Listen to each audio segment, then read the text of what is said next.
Американците денеска гласаат на конгресни избори што може да одлучат каква политика од сега натаму ќе води председателот Барак Обама. Со Ведран Андоновски од Гласот на Америка на македонски разговараме за тоа што е во залог на овие избори. Ведран, како тече гласањето? Тања, голем број американци гласа уште рано утрово, пред работа. На гласање се сите 435 места во представничкиот дом и 37% во Сенатот. Американците избираат и гувернери на 37 сојузни држави, како и представници на локалната власт, а гласаат и за референдумски прашања, од абортусот, здравствената заштита, па се до легализирањето на марихуаната, последново кад на друго место освен во Калифорнија. Конгресните избори ќе решат дали ќе има претежнување на републиканска страна, политички земјотрес, како што велат тие, или пак демократите ќе добијат потврда за мандатот што го добија на претходните избори.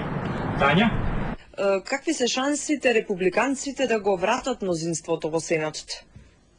Најновите анкети укажуваат дека републиканската партија ќе освои доволно нови места за да добие мнозинство во представничкиот дом. Се очекува да освојат и неколку места во Сенатот, но не и да добијат контрола. Редица демократи и ветерани, меѓу нив и водачот на партиското мнозинство во Сенатот, Хари Рид од Невада, се соочуваат со моќни републикански против кандидати кои имаат дополнителна подршка од активистите на новото движење Tea Party, што заговара пониски даноци и кратење на владините трошоци.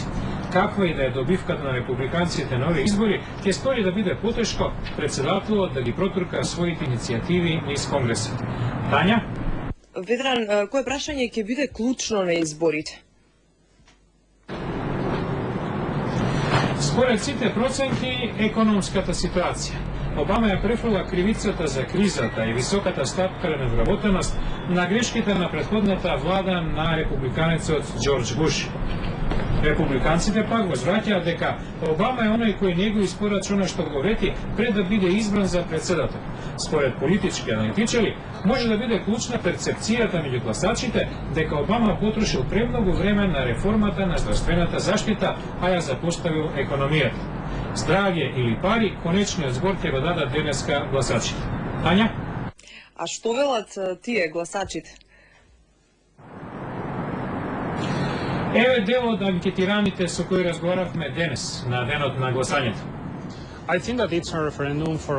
Мислам дека ова е референдум за Обама во САД, затоа што економската криза и стапката на невработеност е на високо ниво. Мислам дека движењето Tea Party расте поради актуелната економска криза.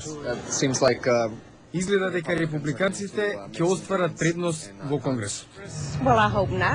Се надевам не, затоа што сум задоволна со демократскиот конгрес кој веќе го имаме.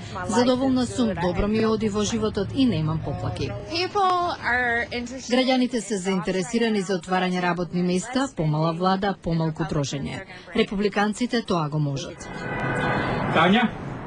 Ти благодариме, Ведран Андоновски од Гласот на Америка од Вашингтон беше тоа. Одиме со уште една вест од светот.